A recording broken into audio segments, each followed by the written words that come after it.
नमस्कार, देश प्रदेश व दुनिया की तमाम बड़ी खबरों में आपका स्वागत है। आइए एक नजर डालते हैं आज की मुख्य हेडलाइंस पर। जींद एसपी मामले में आया नया मोड़, महिला आयोग चेयरपर्सन ने किया खुलासा, बोली लोग अफसर के खिलाफ सबूत भेज रहे हैं।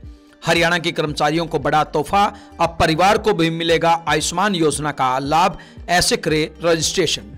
कांग्रेस ने हुड्डा को दिया बड़ा झटका, हरियाणा में कांग्रेस ने राहुल के करीबी को गुपचुप तरीके से लगाया सह प्रभारी, बाबरिया की हो सकती है छुट्टी। वहीं हरियाणा में 14 साल बाद सरकारी कर्मचारियों को राहत, अब 25 लाख एडवांस ले सकेंगे कर्मचारी। हरियाणा के मंत्रियों को कोठियां अलाट, श्रुति गंगवा और गौतम बनेंगे पड़ोसी। हरियाणा में युवाओं की बढ़ी मुश्किलें, हरियाणा स्टाफ सिलेक्शन कमीशन ने सीईटी का पेपर लेने में खड़े किए हाथ, बोर्ड ने सीएम सैनी को बताई दिक्कतें। गब्बर का सख्त आदेश, होटलों व ढाबे वालों की बढ़ाई मुश्किलें, जनता में खुशी की लहर। वहीं यूएसए के नाम पर अब ठगी करने वालों की नहीं है खैर, 20 लाख नकद और 2 पासपोर्ट के साथ हिसार का ठग गिरफ्तार। हवा के रुख ने बढ़ाया प्रदूषण, हरियाणा के 19 शहरों में हवा खराब, चंडीगढ़ पंजाब की हालत चिंताजनक, पराली जलाने के 262 नए मामले दर्ज। अब एयरपोर्ट पर सिख कर्मचारी कृपाण नहीं पहन सकेंगे, सुनिए सिविल एविएशन ने क्या दिया हवाला।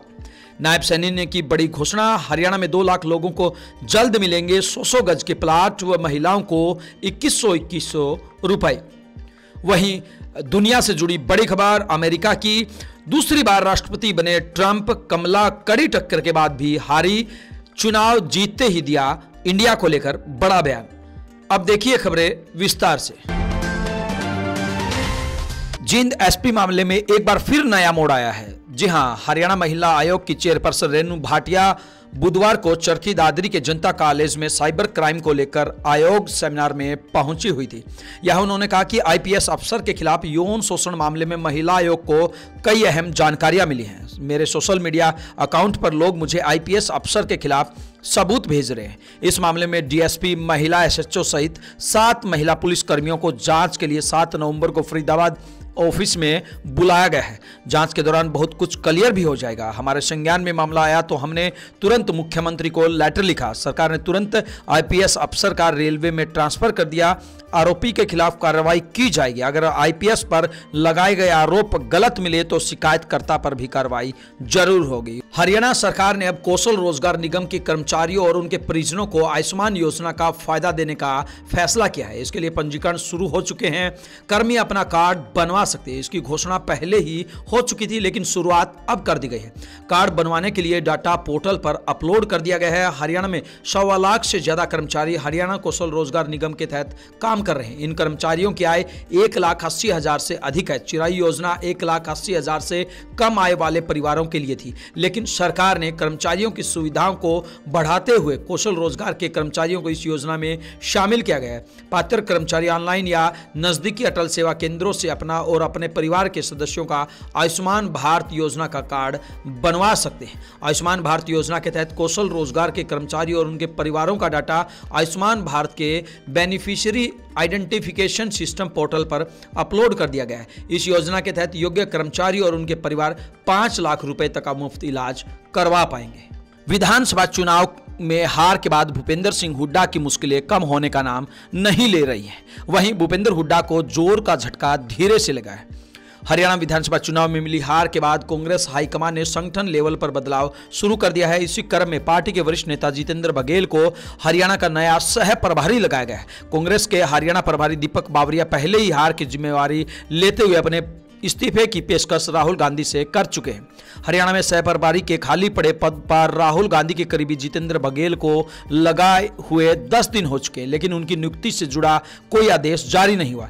हार के कारणों की जांच के लिए हरियाणा प्रदेश कांग्रेस अध्यक्ष चौधरी उदयभान की ओर से गठित 8 मेंबरी कमेटी की मंगलवार को दिल्ली में हुई मीटिंग में बघेल शामिल हुए। उसके बाद ही उनके नया सह प्रभारी बनने की बात सामने आई। इस कमेटी की 9 नवंबर को दिल्ली में दोबारा मीटिंग होगी, जिसमें सभी हारे हुए उम्मीदवार को बुलाया गया है।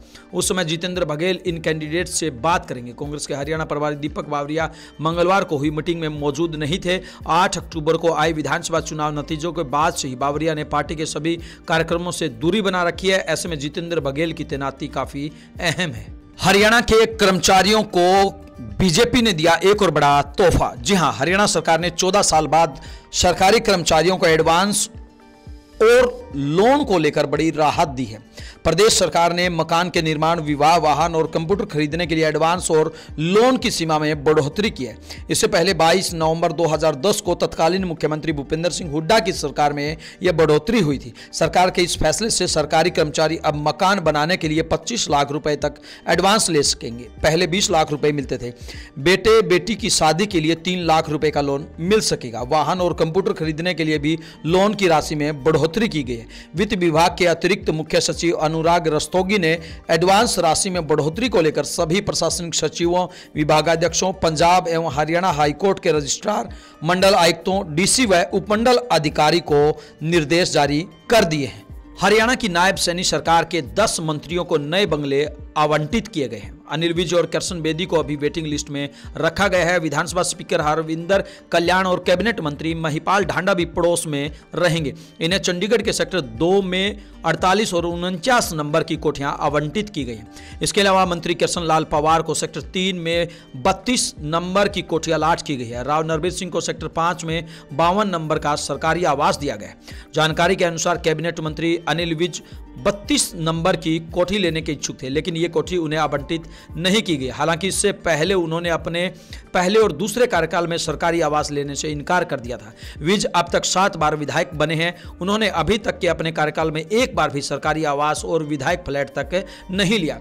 इसके अलावा कैबिनेट मंत्री श्रुति चौधरी, रणबीर गंगवा और गौरव गौतम को चंडीगढ़ के सेक्टर 7 में कोठियां आवंटित की गई है। श्रुति को सेक्टर 7 के 72 नंबर की कोठियां आवंटित हुई है। वहीं रणबीर गंगवा को 73 और गौरव गौतम को 75 नंबर का सरकारी आवास मिला है, जबकि आरती सिंह राव इसी सेक्टर के 82 नंबर सरकारी आवास में रहेगी। डॉक्टर कृष्णलाल मिड्डा को सेक्टर 16 का 239 नंबर का सरकारी आवास आवंटित हुआ है। सीएम नायब सैनी की कैबिनेट में सत्ताधारी पार्टी के विधायकों में अनिल विज सबसे वरिष्ठ विधायक है। यही वजह है कि वह बंगला नंबर 32 लेना चाहते थे। अभी तक बंगला नंबर 32 सबसे वरिष्ठ विधायक या मंत्री को आवंटित किया जाता रहा है। इस बार कैबिनेट मंत्री कृष्ण लाल पंवार को आवंटित किए जाने से पहले यह पूर्व ऊर्जा मंत्री रणजीत सिंह चौटाला को आवंटित किया गया था। हरियाणा के बेरोजगार युवाओं की मुसीबतें कम होने का नाम नहीं ले रही है।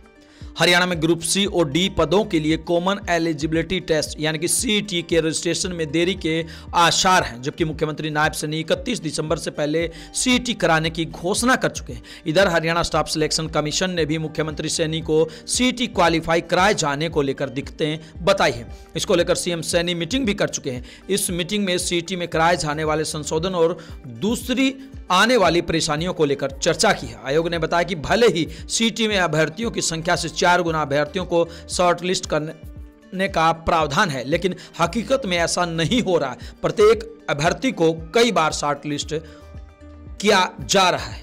हरियाणा के गब्बर ने प्राइवेट ढाबों व होटलों की मुसीबतों को बढ़ाने वाला एक कड़ा आदेश दिया है। हरियाणा में रोडवेज की बसें प्राइवेट ढाबों व होटलों पर नहीं रुकेंगी। जिस प्रकार से रेलवे ने अपने यात्रियों के लिए कैंटीन बनाई हुई है, इसी तर्ज पर प्रदेश के बस स्टैंड पर कैंटीन बनाने के लिए संभावनाएं तलाशी जाएं, ताकि बस स्टैंड पर आने वाले यात्रियों के लिए कैंटीन को खोलकर बेहतर व्यवस्थाएं दी जा सके। यह आदेश परिवहन मंत्री अनिल विज ने परिवहन विभाग की मीटिंग में अधिकारियों को दिए। विज ने कहा कि ढाबों पर बसों के न रुकने के आदेश अभी से ही लागू कर दिए गए हैं। जो ड्राइवर बसों को प्राइवेट ढाबों पर रोकेंगे उन पर कार्रवाई की जाएगी। विज ने यह भी कहा कि देखने में आया कि हरियाणा में कई वाहन बिना नंबर प्लेट के चलते हैं। अब ऐसा नहीं होगा। बिना वाहन या नंबर प्लेट के कोई वाहन चलेगा तो उसे जब्त कर लिया जाएगा। बैठक में विज ने रोडवेज जीएम को आदेश दिए कि बसों में रूटीन चेकिंग की जाए और इसे बढ़ाया जाए। लोगों की सुविधा का ध्यान रखा जाए, लोगों को परेशानी न हो, इसे लेकर लगातार मॉनिटरिंग करते रहें। आइए बात करते हैं यूएसए भेजने वाले ठगों की। जी हां, यूएसए भेजने के नाम पर ठगी करने वालों की अब खैर नहीं है। पंजाब के मोहाली में यूएसए भेजने के नाम पर लोगों को ठगने वाले एक शातिर को पुलिस ने काबू किया है। आरोपी से 20 लाख रुपए नगद और 2 पासपोर्ट बरामद हुए। आरोपी की पहचान नवीन कुमार निवासी गांव उकलाना, जिला हिसार, हरियाणा के रूप में हुई है। पुलिस आरोपी से पूछताछ कर रही है। उम्मीद है कि कई और मामले सुलझेंगे। 40 लाख में हुई थी डील। ट्रैप लगाकर दबोचा। जी हां, सचिन सिंह निवासी जिला संगरूर ने पुलिस को 4 नवंबर को शिकायत दी थी कि आरोपी ने उसके 2 कजन को यूएस से भेजने का भरोसा दिया था। आरोपी से उसकी डील 40 लाख रुपए में हुई थी, लेकिन उन्हें व्यक्ति पर संदेह लग रहा था क्योंकि उसका कोई ऑफिस आदि नहीं था और न ही उसके पास इमिग्रेशन का लाइसेंस था। आरोपी ने पैसे लेने के लिए मोहाली और खरड़ के साथ लगते एरिया में बुलाया। इसके बाद खरड़ पुलिस आरोपी को दबोचने के लिए ट्रैप लगाया, साथ ही उसे पासपोर्ट व पैसे लेते समय रंगे हाथों काबू कर लिया। आइए बात करते हैं हवा के रुख की। काफी सारे जिलों में हवा का रुख लगातार खराब होता जा रहा है। हवा का रुख ईस्ट की तरफ होने के बाद से ही लगातार उत्तर भारत में प्रदूषण में बदलाव देखने को मिल रहा है। हालात ऐसे हैं कि कुछ घंटों के बाद ही हवा खतरनाक स्तर पर पहुंच रही है। हरियाणा के 19 शहर ऐसे हैं जहां हवा बहुत ही खराब स्तर पर पहुंच गई है। यही स्थिति पंजाब और हरियाणा की बनी हुई है। चंडीगढ़ का एयर क्वालिटी इंडेक्स लगातार 200 से ऊपर है। वहीं पंजाब के 6 शहर सामान्य से 6 गुना अधिक प्रदूषित है। पहले पराली के धुएं और अब पटाखों से निकली गैस ने सांसों को फुला दिया है। डॉक्टर के पास सांस की तकलीफ, एलर्जी के मरीजों की गिनती 10 गुना तक बढ़ चुकी है। अमृतसर के ENT स्पेशलिस्ट डॉक्टर बर्ज सहगल ने बताया कि अक्टूबर से पहले 4-5 मरीज रोज उनके पास आते थे। अक्टूबर में ये गिनती 20-25 के करीब थी, लेकिन अब रोजाना 50 से अधिक मरीज खांसी, जुकाम, अस्थमा, एलर्जी आदि के आ रहे हैं। वहीं हरियाणा के 19 जिले ऐसे हैं जो कि हवा के मामले में उनका जो इंडेक्स है, AQI जो है, वो बहुत ज्यादा खराब है। भारत के एयरपोर्ट पर सिख कर्मचारी कृपाण नहीं पहन सकेंगे। इसको लेकर 30 अक्टूबर को the bureau of civil aviation ने ऑर्डर जारी किए थे। BCAS ने अपने आदेश में कहा कि एयरपोर्ट पर कार्यरत सिख कर्मचारियों को सुरक्षा के मद्देनजर कृपाण नहीं पहन सकेंगे। एक दिन पहले ही सभी एयरपोर्ट्स के कर्मचारियों को यह गाइडलाइन मिली। BCAS की तरफ से कहा गया है कि सिक्योरिटी प्रोटोकॉल की वजह से यह आदेश जारी किए गए हैं, जिसके बाद वाद शुरू हो गया है। श्री अकाल तख्त साहिब के जत्थेदारी ज्ञानी रघबीर सिंह ने कहा कि 5 कंकार गुरुओं की देन है। वे शिरोमणि गुरुद्वारा प्रबंधक कमेटी से कहेंगे कि इसे लेकर सरकार से बातचीत करें। वहीं हरियाणा के मुख्यमंत्री नायब सिंह सैनी ने एक और बड़ी घोषणा की है। हरियाणा के मुख्यमंत्री नायब सिंह सैनी ने कहा कि प्रदेश सरकार जल्द ही मुख्यमंत्री ग्रामीण आवास योजना के तहत आवासीय भूमि से वंचित 2 लाख योग्य प्रार्थियों को 100 वर्ग गज के प्लाट की सौगात देगी। इसके लिए आवश्यक प्रक्रिया पूरी करने के अधिकारियों को निर्देश दिए जा चुके हैं। इस योजना के अंतर्गत प्रदेश में 5 लाख लोगों ने प्लाट के लिए आवेदन किया था। इन सभी योग्य लाभार्थियों को अलग अलग चरणों में 100 वर्ग गज के प्लाट दिए जाएंगे। अपने संबोधन के दौरान मुख्यमंत्री ने कहा कि महिलाओं को 2100 रुपए की राशि देने के अपने चुनावी वायदे को पूरा करने की दिशा में काम करते हुए अधिकारियों को व्यवस्था बनाने के आदेश दिए गए हैं और शीघ्र ही प्रदेश की महिलाओं को यह सौगात दी जाएगी। जींद के लिए बड़ी खबर, जींद के लोगों को अब मिलेगा भाखड़ा का पानी। जींद के विधायक डॉक्टर करसन मीणा ने किया था वायदा। जी हां, जींद के लोगों के लिए खुशखबरी है। जींद के विधायक डॉक्टर करसन मीणा ने वायदा किया था कि जींद को नहरी पेयजल आधारित सप्लाई मिलेगी। विधायक एवं डिप्टी स्पीकर बनते ही डॉक्टर करसन मीणा ने अपने इस वायदे को पूरा करने का काम किया है। जल्द ही लोगों को नहरी पेयजल आधारित सप्लाई मिलेगी। हरियाणा प्रदेश हाई पावर परचेज कमेटी ने योजना को हरी झंडी दे दी है। इसके लिए 2 अलग अलग टेंडर जारी किए गए थे जो अलॉट हो गए हैं और अब जल्द ही परियोजना पर कार्य शुरू होगा। इस परियोजना से लोगों को जहां स्वच्छ पेयजल उपलब्ध होगा, वहीं वर्षों से चली आ रही पेयजल समस्या भी दूर होगी। परियोजना के तहत जन स्वास्थ्य विभाग द्वारा नरवाना के पास से गुजर रही भाखड़ा ब्रांच नहर से बड़ौदी गांव तक मुख्य पाइपलाइन दबाने तथा बड़ौदी में बनने वाले 60 MLD की क्षमता वाले मुख्य जलघर के निर्माण को लेकर 90.44 करोड़ रुपए का टेंडर लगा दिया गया है। दूसरा टेंडर 71.98 करोड़ रुपए का जारी किया गया है। बड़ौदी के पास 36 एकड़ में बनेगा जलघर। जी हां, हम आपको बता दें कि जींद के निवासियों की एक बड़ी समस्या थी पानी की, और उस समस्या का समाधान अब जल्द ही होने जा रहा है। आइए बात करते हैं हिमाचल कांग्रेस कार्यकारिणी की। जी हां, हिमाचल कांग्रेस कार्यकारिणी को भंग कर दिया गया है। प्रदेश अध्यक्ष की सिफारिश पर राष्ट्रीय अध्यक्ष ने फैसला लिया है। जिला ब्लॉक इकाइयां भी खत्म कर दी गई। कांग्रेस के राष्ट्रीय अध्यक्ष मल्लिकार्जुन खड़गे ने हिमाचल कांग्रेस की कार्यकारिणी भंग कर दी है। कांग्रेस की प्रदेश कार्यकारिणी समेत सभी जिला व ब्लॉक कार्यकारिणी को भी भंग किया गया है। बुधवार को कांग्रेस महासचिव KC वेणुगोपाल के कार्यकाल से इस बाबत लेटर जारी किया गया है। इसमें कहा गया है कि हिमाचल प्रदेश में प्रदेश की सभी सभी कार्यकारिणी सहित सभी जिला व ब्लॉक इकाइयों को भी तत्काल प्रभाव से भंग कर दिया गया है। कांग्रेस हाईकमान ने यह फैसला प्रदेश अध्यक्ष प्रतिभा सिंह की सिफारिश पर लिया है। आइए बात करते हैं अमेरिकी चुनाव की। डोनाल्ड ट्रंप फिर से अमेरिका के राष्ट्रपति चुने गए हैं। उन्हें 50 राज्यों की 538 में से 277 सीटें मिली हैं, जो बहुमत के लिए जरूरी 270 सीटों से 7 ज्यादा है। डेमोक्रेटिक पार्टी की कैंडिडेट कमला हैरिस कड़ी टक्कर देने के बावजूद 224 सीटें ही जीत पाई। ट्रंप 2016 में पहली बार राष्ट्रपति बने थे और 2020 में जो बाइडेन से हार गए थे। ताजा नतीजों के बाद ट्रंप दूसरे विश्व युद्ध के बाद पहले राजनेता हैं जो 4 साल के गैप के बाद दोबारा राष्ट्रपति बने हैं। अमेरिकी इतिहास में ट्रंप पहले लीडर हैं जिन्होंने राष्ट्रपति चुनाव में 2 बार महिला कैंडिडेट को हराया है। दिलचस्प फैक्ट यह भी है कि 2016 और 2024 के अलावा कभी भी कोई महिला राष्ट्रपति चुनाव नहीं लड़ी है। इन तमाम खबरों को लेकर आपकी क्या कुछ प्रतिक्रिया है, आप हमें कमेंट बॉक्स के माध्यम से जरूर बताएं। ब्यूरो रिपोर्ट, बिंदास रहना।